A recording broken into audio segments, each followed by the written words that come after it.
Hey everybody! Hey. Welcome to #pastorbesties. I'm Nicole, I'm Melissa. and we are so excited today Yay. to be talking about funerals, which sounds a little funny, That sounds awkward. but funerals are sometimes fun, neat. Do you put the fun in funeral? Do you like doing funerals, or would you prefer to do a wedding? Because that's kind of the question. It is a Weddings question. or funerals amongst pastor people? It is. Most people I know would prefer to do a funeral. I don't know. I'm a funeral person. Are you? Yeah, because I like the pastoral care that comes along with it. Yeah. I think I like weddings because of the spectacle. Surprising to no one. There's glitter and tiaras at Yeah. weddings. Yeah, and drama. I'm sometimes. That's another day, though. Yeah. So funerals. funerals, right? Yeah. Let's get into it on #pastorbesties.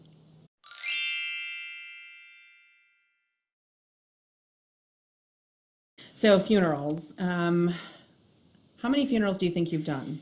Well, I've done like 20 just in the last year and a half since I've been at my new appointment. Yeah, it's been a lot. I mean, big church, Yeah, that's but true. there's 3 pastors. That's But a I lot of probably have done more than the other 2. Yeah, that's a lot of funerals. It's I a would lot. say.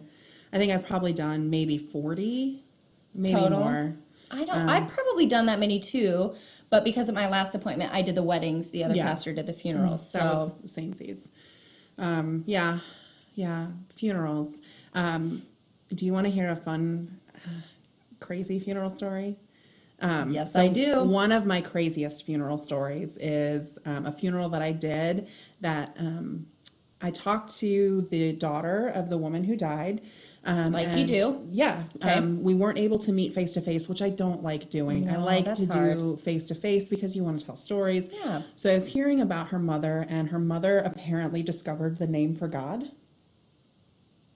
So I was given. All right. Yeah. So we had like this 2.5 hour conversation, like very specifically, here is how you call God, and here is what you should say theologically. And I was like, oh, okay. So day of the funeral. Okay. Right. I was like, we'll figure out how to honor your mom. Right. Okay. So day of the funeral director and I are at it was a graveside service. We're at the graveside forever. And no one showed up. No one showed No one showed up. So we were there for like 2.5 hours. Oh, no. And then I had to go to a wedding rehearsal. So I was like, sorry. The funeral director said they showed up about an hour later. Oh, they came. They came like 3.5 hours late. Who does that? Why? What? Because Okay. it was crazy. Yeah. Grief is weird. People are weird when they're grieving. It's true. They're not in their normal state of mind. Yeah. But okay, so your craziest funeral story. Oh, it's a good one. So I had this woman come into my office, and the funeral home had called me, so I was meeting with her, and she came in to talk about her sister. You're saying that kind of funny. This is a story. Yeah, so her whole life thought that it was her sister, and on her sister's deathbed found out that that was actually her mom. So Is this like Days of Our Lives? It was kind of Days of Our Lives. That's so true, because it was just weird. It was like, not only was she grieving her sister, now she had to grieve the loss of the mother that she didn't know she had. It was in the 50s. Yeah. She got pregnant young. They sent her off. Yeah. Oh, bless her heart. gosh. It was very bizarre. Yeah. That was a tough funeral. It was hard. But you know what? Like the funeral director and I, the funeral directors just make things better in situations like that. They know what they're doing. They do. Oh They're my like gosh, they're experts. so good. They're hilarious. Yes. Okay, so the first time I ever did a funeral, got into the coach to go to the graveside, and Did you get a warning? no, Oh. no warning, no. So he just starts like asking me about my life and cutting jokes, and I'm like, I just did a funeral. You're not supposed to laugh. I just Yeah. didn't. Yeah. No, they're hilarious. They are. The very first funeral that I did, I was talking to a friend, like, what should I expect? And he was like, step on the right side of the grave. I was like, oh, I didn't know there was I didn't know right or left. He says, no, the correct side so you don't fall in the hole. Good advice. And then he was like, oh, and when you get in the car with the funeral director, they are going to tell you, they're going to tell a whole bunch of I wish that jokes. somebody had told me that because they're so chatty. They're Yeah. I mean, they're so much fun. Yeah. But they have to be that way because Yeah. you can't deal with death every day No. and not, have some downtime. Your soul couldn't handle it. I don't think. No. I think, I know I say all the time, like, if my heart doesn't break at a funeral, I should probably stop doing them because it's True story. It's hard.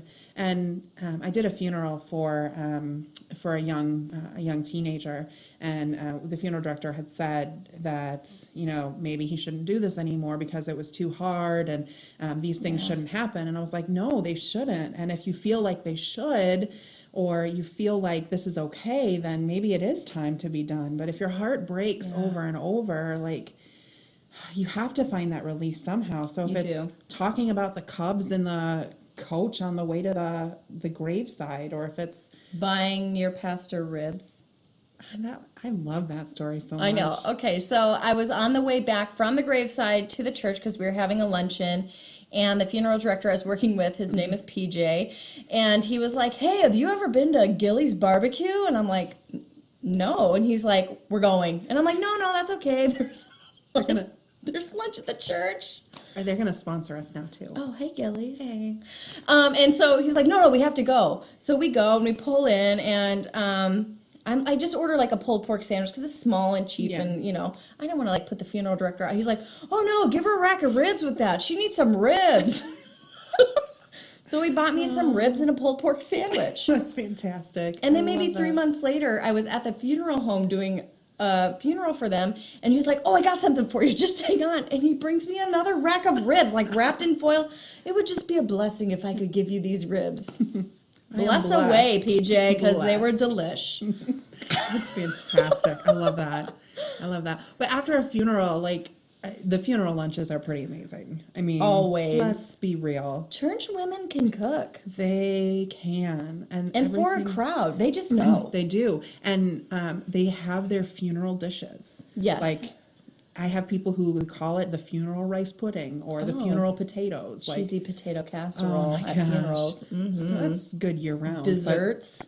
Yum. Yes. I feel like after I've done a funeral, I always get super hungry. Do you have that too? I don't think so, but I'm always up for a piece of pie. I want a whole pie. Like, I just want to be comforted. It's a lot of spiritual, yes. Yeah. Spiritual energy, emotional energy. They call it comfort food for a reason. Yeah, they do. Yeah.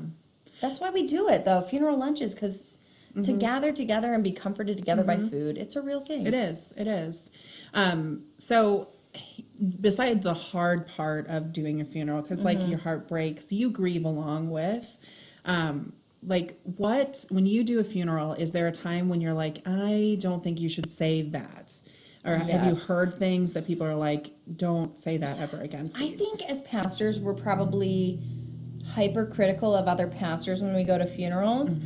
I did go to a funeral once where the pastor said that you should accept Christ right there because the dead would want you to. Oh, that's not manipulative at all. No, it was manipulative. It was awful. It was awful. Yeah. Ugh. I did a funeral once where the family didn't want me to talk about Jesus at all. Like they told me straight up, they don't like Jesus. Wow. They don't like the church, but they wanted a pastor to do the service. That's really hard because I find so much comfort in the words of Jesus. John chapter 14, right? Right. Resurrection is central to my theology, so it was really hard, but it was also really interesting to try and figure out how do you translate that, and that we're actually talking about the same things. But then I've heard things like cliches of things that people say at funerals. Oh, like God needed one more angel. God wanted your loved one. It was just their time. Yeah, those are... I know that people think they're comforting, and are there people who find comfort in those things? Maybe. But they're not good. No, because sometimes people just die, and that's not what God wanted, but it's what happened because we live in a broken world. Right, right. So do you find that you need to correct bad theology? Not at the funeral. No, that's not That's the right not place. the time or place, No. because people are already grieving. They're already really emotionally raw. That's not the time. No. So when do you? That's the question. Yeah. I mean, in the pulpit, I think that's it. Or in Bible in study. Bible studies, You know, on hashtag conversations. pastorbesties. Share this. That's not manipulative either. Share this episode with all of the people that you know who are grieving. Wow. Anyway. Yeah, no, I think it has to happen in those spaces where you can have conversation about it, you can talk about it, you can explain why Yeah. those things are not acceptable to say, that that's not really how it is. Yeah. And, I mean, grief is hard. Grief is tough. It's just really difficult. Yeah. You know, just yesterday, my daughter Aubrey's 6, and she started just weeping in the car when we pulled into our driveway. Weeping, not like just crying, but like weeping for our cat that passed away 3.5 years ago. Wasn't in that house. It wasn't like the house reminded Right. her of the cat. It was so strange. But grief is strange. Yeah, yeah. Grief is weird. It Yeah. comes up at times that you don't expect it. It's just When you don't want it to when happen. you don't want it around the holidays, Yeah, especially. yeah. It's a tender time around the holidays, especially. Ooh. Yeah. My best friend died, it'll be 4 years ago now, and Christmas was her favorite holiday. So it's I have hard. an ornament on the Christmas tree that sometimes my Christmas tree will stay up until May just because I don't want to take it down. So it's those things that, like, grief is hard and it hits you. And so as a pastor, like, I know for me, when I do funerals, it brings up that grief again for me. Absolutely. In any of the losses that I've had, whether I know the person or not. Yeah. And I don't know, do you think that it's easier to do a funeral for someone that you know or someone that you don't know? It depends on what you're looking at as easier. Easier to tell stories, to share about who that person was when you know them, but then you know them and it hurts. Right. When you don't know them, it's maybe a little bit easier emotionally to share, but I rarely do a funeral that I don't like get choked up or weepy because I'm an empathetic person, I guess. So when other people are hurting, it hurts me. Right, right. They're hard. Yeah, they are. But But they're it's so also, good. They're so, to use a church word, they're so holy. Yeah. I mean, it's such a sacred place and a sacred moment in people's lives that sometimes I'm emotional for that reason, that I have been invited into their lives in this moment. Yeah. And it's something I don't take lightly. I mean, I know you don't either. No, you can't. No. When you do, like you said, you shouldn't be doing You're done. them Yeah. anymore. I just did a funeral service for a funeral home in town that was having like a holiday grief service, and they asked me to preach. And I wore this scarf, actually. It's funny, I'm wearing it today. It was my grandmother's, and she passed away this year. And so as I was sharing to these people about how the holidays are a hard time and it's not the most wonderful time of the year, for some people it's a really awful time. It was like hitting me, it hit me in the heart, because I realized, yeah, these people are grieving, but I'm grieving too. Right. And we can all grieve together. That was kind of the nice part, to be able to say, like, I am where you are. Right, right. I am hurting too. This is a hard time. Yeah. But it's okay to not be okay. Yes. And we're going to do that together. Yeah. You know? Yeah. I think that, that's something that I usually will say in the funeral liturgy: comfort us in our loneliness, help us to reach out to each other. Strengthen us in our weakness. Yeah. Yes. So, yeah. Funerals. They're hard. They're beautiful. Yeah. They're funny and fun because you're Yeah. remembering somebody you Yeah. loved, and you're sharing great stories with one another. Yeah. Yeah. Oh, all the emotions. All the feels. All the of them. feels. All of them. I'm wiped after a funeral. I know the family is too. yes. It's a lot. Yes, it takes a lot. Yeah. Yeah. Oh, we could probably talk about crazy funerals and amazing funerals terrible funerals. Share your stories with us. We want to please know, do. like, what are your, what's the craziest thing you've ever seen happen at a funeral? What is the best thing that you've ever heard somebody say at a funeral? What's the worst thing you've ever heard them say? What do you wish that you would have known? Stand on the correct side of the grave. Don't fall in. Don't fall in. Oh, awkward. Don't wear heels to a graveside service. Always wear flats. That's what they don't tell little lady pastors. Yeah, I may have made that mistake several times. Yep, been there. Also, skirts. You gotta be careful. Be careful because Wind. there's wind and they fly. Yeah, they do. And you may give a show that you don't attend. Pants and flats, ladies. Pants and flats. Or just be prepared for A fun funeral story to share. yes. Yes. Oh. So whatever story that you have to share, please do. Please keep sharing them and telling your stories because they're important. Stories are good. They are. And may you know that that may you be comforted in your grief and in your sadness by your faith and by each other. And may you know that even though you walk through the valley of the shadow of death, you don't walk alone and God walks with you. Amen to that. See you guys next See you later. time.